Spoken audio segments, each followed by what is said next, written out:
FM Clorinda, que está transmitiendo también en directo, por radio estamos saliendo, este programa. Es increíble, pero antes los formoseños veíamos la televisión de Buenos Aires, a los porteños. Hoy tenemos a porteños y gente de otro país viendo un programa de Formosa. Es para llenarse de orgullo. Yo soy de una generación que surgió en plena dictadura militar, donde no teníamos posibilidades de acceder a política. Si bien yo vengo de una familia de militantes peronistas, donde en mi casa, a pesar de la dictadura, se hacían reuniones clandestinas del peronismo, en mi casa se hablaba con mucho respeto y con un ideal muy grande sobre la figura de Fidel Castro. Fidel Castro marcó una generación, ¿no? Y lo sigue siendo un líder internacional. Es increíble lo de Cuba, ¿no? Pero creo que si hay una generación que es la generación 60, 70, fue marcada por Fidel Castro, por el Che Guevara. Esa era la generación de mi padre. Y mi padre me comentaba en esas charlas que sabía tener con mi padre, sobre esa revolución cubana. Bueno, te invito a escuchar a Álvarez, que cuenta otra perspectiva de esa revolución cubana.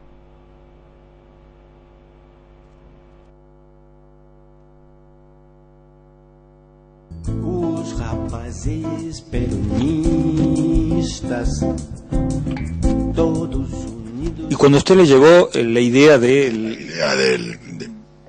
¿cómo reacciona el general?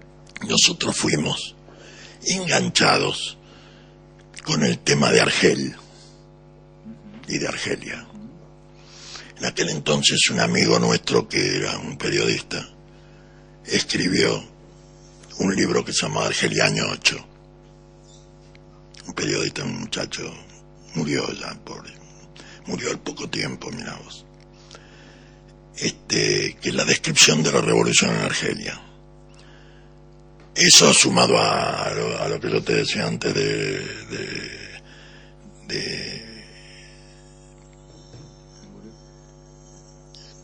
del Irgun y de Grivas.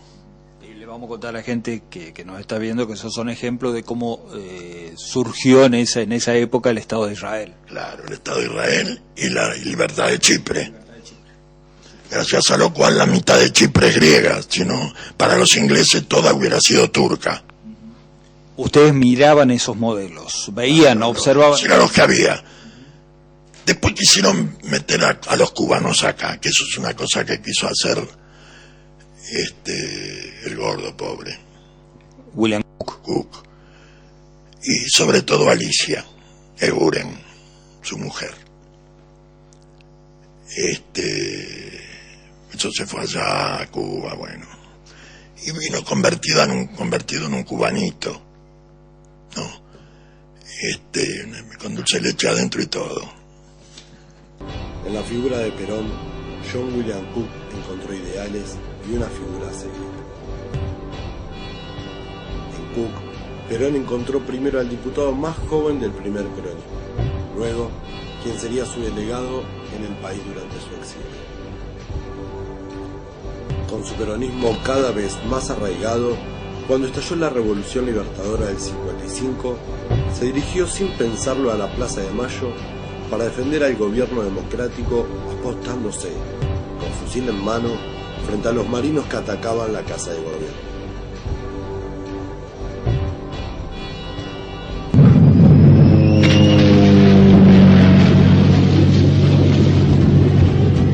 Luego de pasar 2 años por diversas penitenciarías del país, logra escaparse de la cárcel de Río Gallegos y se refugia en Chile. Ese año hizo los contactos para poder llevar a cabo el acuerdo Perón-Frondizi. Buenos Aires, la presencia de Fidel Castro ha dado ocasión al hombre de la calle para testimoniar su afecto y su admiración por el jefe de la Revolución Cubana.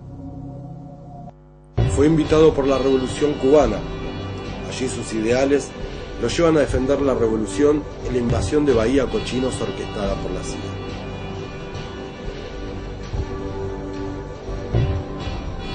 En 1963 regresó al país y retomó la fluida correspondencia con Perón, aunque cada vez tenían diferencias más grandes con el movimiento.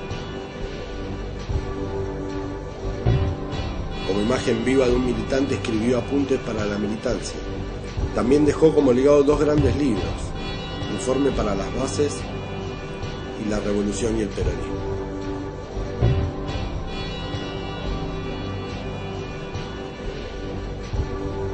En estos últimos años hizo frecuentes viajes a La Habana, hasta que el 19 de septiembre de 1968 la muerte lo encontró en el hospital de clínicas producto de un cáncer.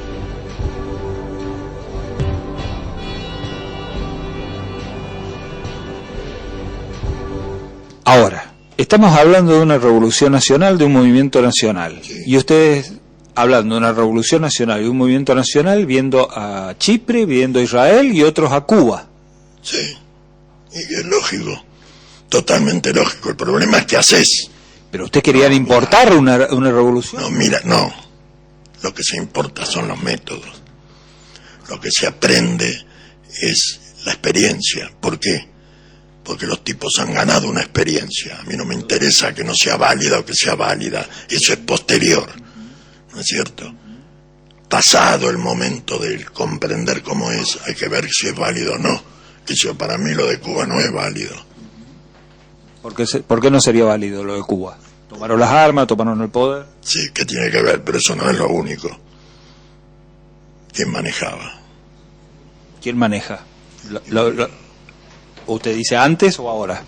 No, antes y ahora. ¿La Unión Soviética antes? No. ¿Quién? Estados Unidos, siempre.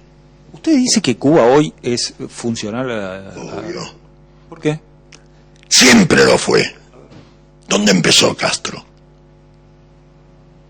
¿Dónde empezó? ¿A estudiar? ¿Dónde empezó Castro? En Estados Unidos. ¿Y cómo? Ahí ya no sé. Bueno, Castro fue agente, decía. Castro fue agente, decía. Claro. Cuando en Colombia aparece un gran dirigente que fue... Pero si Estados Unidos apoyaba a Batista. Para, no te confundas. Yo te estoy diciendo que un gran dirigente político, que fue el origen de la guerrilla en Colombia, que fue Jorge Eliezer Gaitán. A Gaitán lo matan, lo asesinan en público. En el grupo que lo atacó estaba Fidel Castro.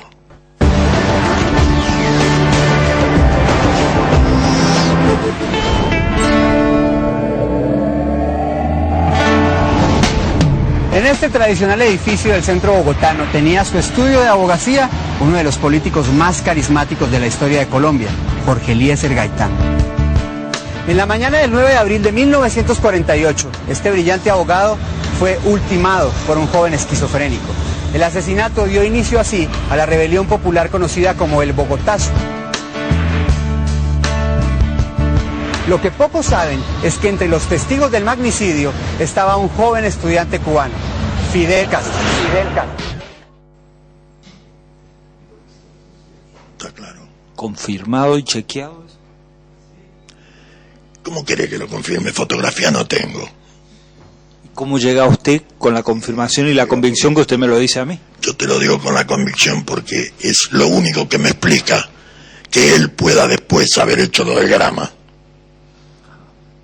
Porque eso no se puede hacer en la puerta de Estados Unidos si Estados Unidos no dice dale para adelante, pibe.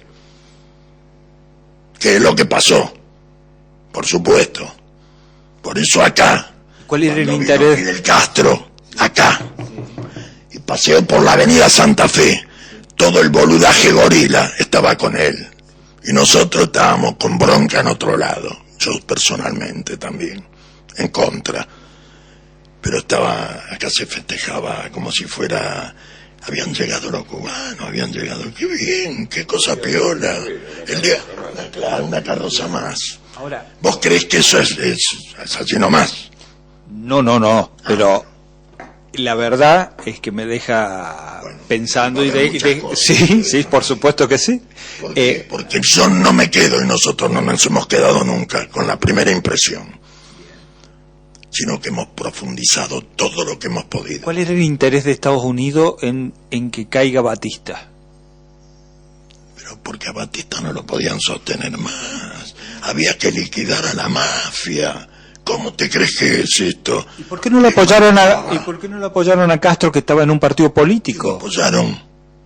Sí, lo apoyaron. Lo que pasa es que no pueden apoyarlo públicamente, lo apoyaron bajo mano. Os rapazes peronistas